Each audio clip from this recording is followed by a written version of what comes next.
Hello, hello, you beautiful souls. Welcome back to my channel. My name is Michelle. We talk all things life, love, spirituality, law of attraction, and all of that juicy goodness. I'm an intuitive reader, a manifesting coach, a Reiki practitioner, and a life path guide and mentor here to help you along your awakening journey so that you can co-create the life of your dreams.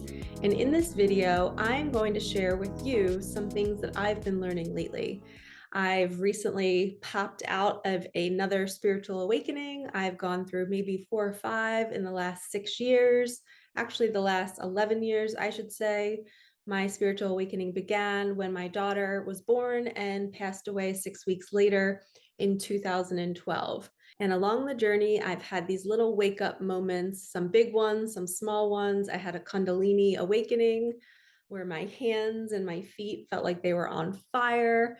And then I had another experience coming off of a Zoom call with a group of people where I felt like my whole root chakra had shot up out throughout my mouth and through the top of my head. My teeth were chattering.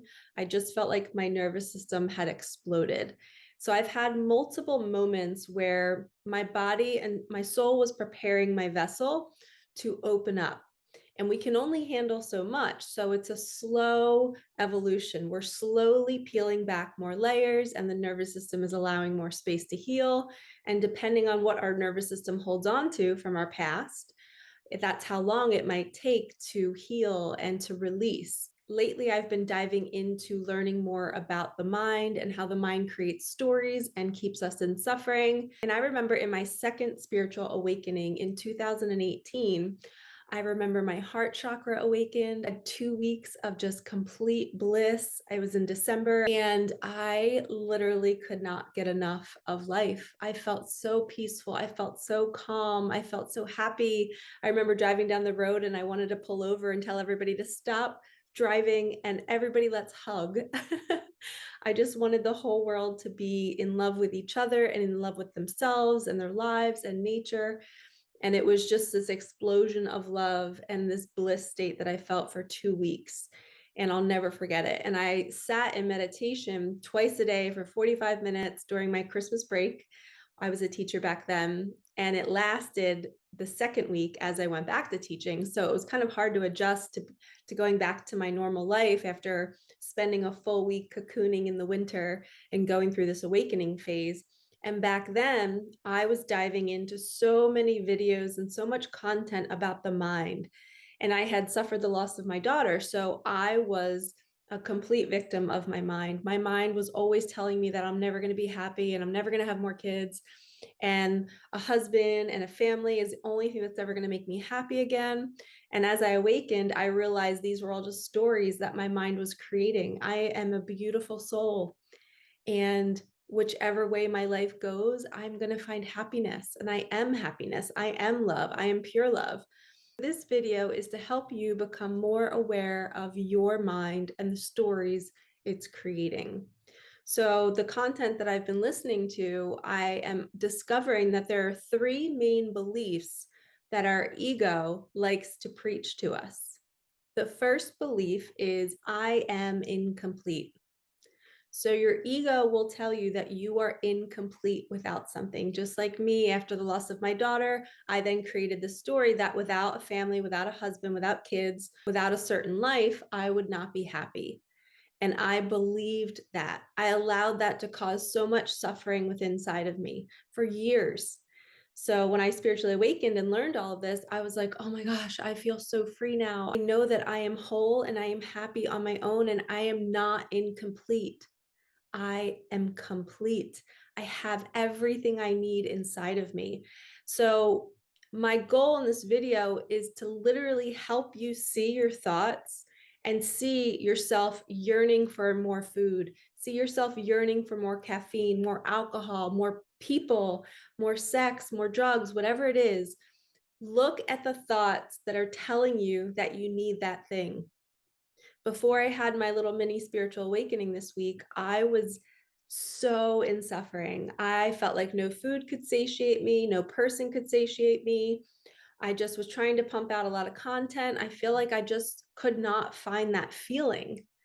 And now I remember, I actually forgot, I remember that that's what happens right before you spiritually awaken more, because the ego gets louder. It tells you that you're incomplete without something.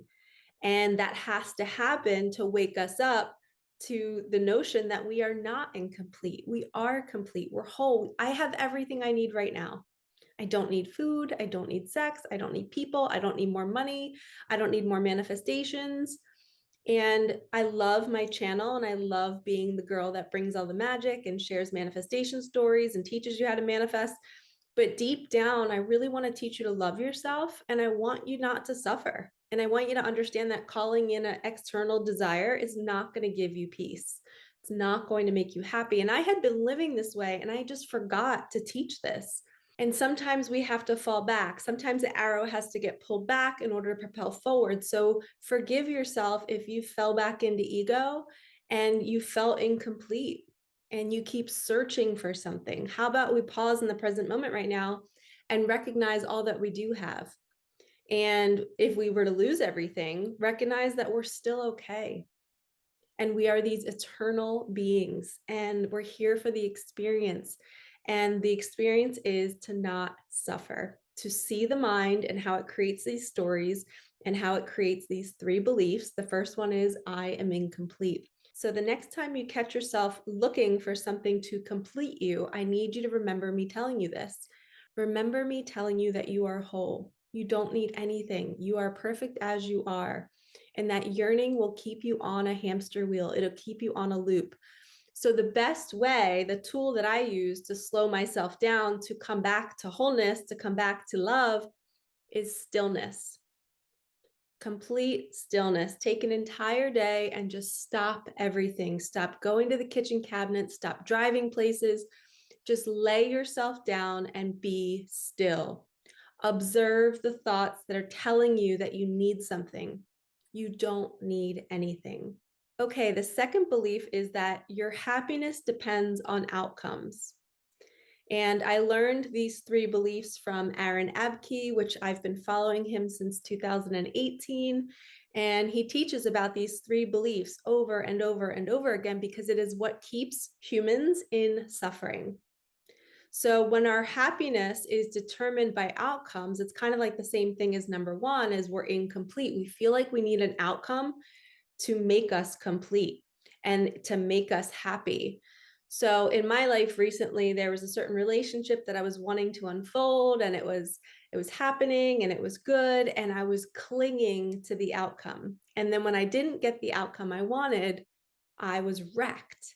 And that's been a pattern for me. Back in 2018, when my heart chakra awakened and I was on that drive and wanting to hug everybody, that was sparked from a breakup in 2017. I was skin and bones. I was pouring all of my happiness into the outcome of a partnership. I was giving all of myself. My whole life was relying on this partnership. And that's why it didn't work out, because my soul was saying, you're not this partnership. You are not defined by the person that you're with. You're not only going to get love from this person, you are love. So when we don't rely on an outcome to bring us happiness, we are whole. The ego has no job. And what happens when we take the ego's job away? It kind of goes away. And we always come back to our center and realize that we are whole and we have happiness within us and we have love within us. And not one person, place, or thing is going to bring us anything we cannot give ourselves.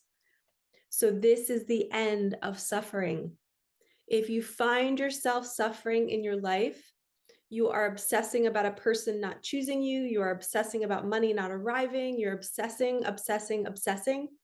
You need to be still for a day, witness your thoughts, and pay attention to these beliefs.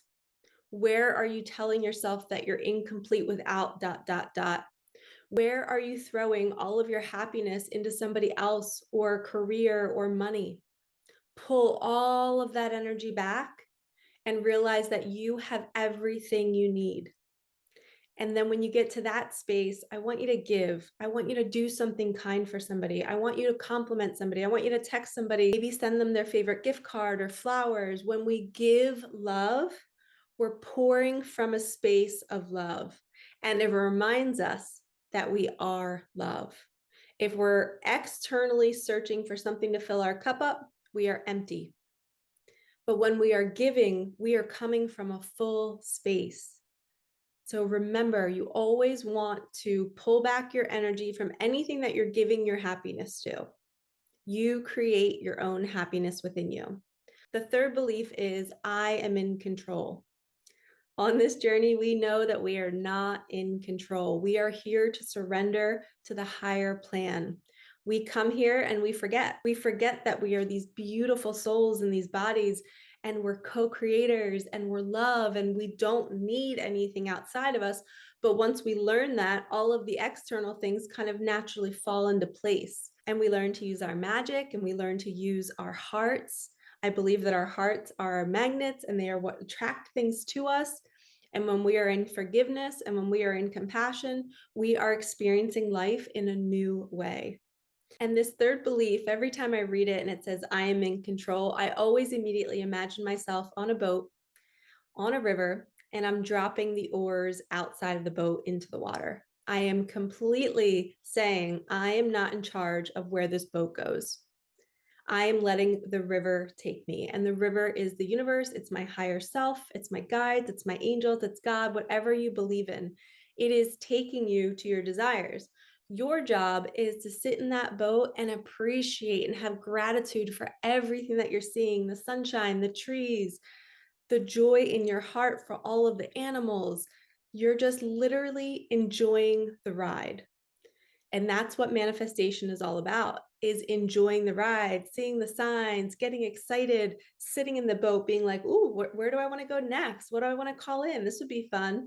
But you're not drawing that boat to certain things because you're unhappy in the boat and you want those things to make you happier. You're already there feeling so good, and everything is just a cherry on top.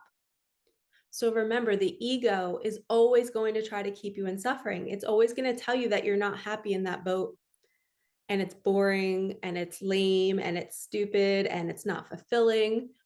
And your mind is creating all of that. You are the only one in that boat. There's nothing else happening to you but you. We have to shine a light on those thoughts. Aaron says this in one of his videos, we have to be the sky and observe our thoughts as clouds just passing by. We are the sky. We are observing. We are not dancing with the clouds. We're not trying to fight them. We're just letting them pass by. So don't dance with those thoughts. Don't believe them. Don't act from them. When I say dance with them, I mean you're taking action from a thought that you're believing, which causes a feeling, and then we act from that feeling.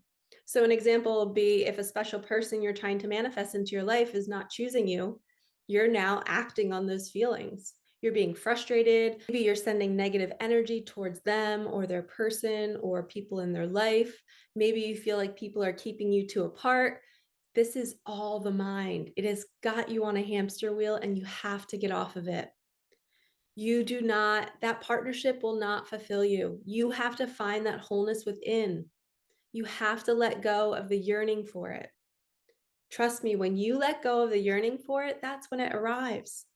And when it arrives, that's a whole nother dance that you're going to have to learn to do, because now you have another energy with you who might also have the ego that says, I am incomplete, I am in control, my happiness relies on an outcome. So now you might have somebody pulling on your energy, telling you that they're incomplete without you.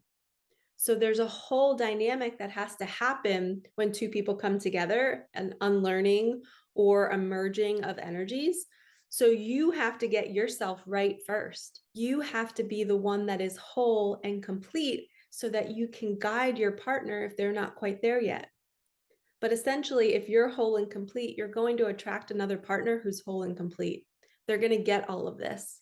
So do your work, absorb as much content as you can about the mind and the ego and how it creates stories. It likes to keep you in suffering. All of those years that I was in my grief, I needed to let my body purge the sadness because it was real. What happened to me, losing a child, is real. And it's not the mind just creating a story about it. I physically experienced pain and suffering. But the years later, my mind was tricking me. It was keeping me in suffering, saying that it will never get better. I was in a deep depression. I was in anxiety. I just felt so alone all the time. My ego was telling me that I am incomplete, and it's always going to be that way. So when I became the observer of that thought, that's when everything changed. That's when I would go on my long drives in my Jeep and I would be singing and dancing, and I would get yummy food at certain places. And I would dress up my house and make it look really pretty and juicy just for me. I started to dress my body for myself, and everything became fun within me. And that is coming from a space of wholeness, because I want my experience here to be so much fun. And I'm the creator of that. I am not leaving my heart open to the idea that everything else is in charge of that heart's happiness. It is not. We are in charge of it. And it's the mind that likes to tell us differently. So your heart, we're not in control, but we are in control.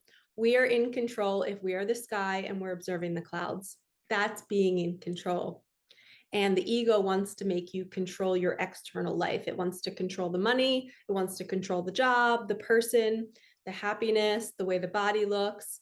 And you have to become the observer and let it all go. And just trust that you're always exactly where you're meant to be, and your soul will move through you when it's time to take action to get that money or to meet that person. Your ego will try to force it, your soul will guide you. I hope you enjoyed this video. Thank you so much for watching. Remember that you are loved and you are safe, and your ego is not in charge of you. Get a grip on it, be still for a bit, and everything will start to soften in your life, and you'll start to become more forgiving, more compassionate for all the other people who are moving from a place of ego. You're going to start to see their egos more, and you're not going to dance with them. And that's the ultimate goal, is finding love and compassion for others and ourselves.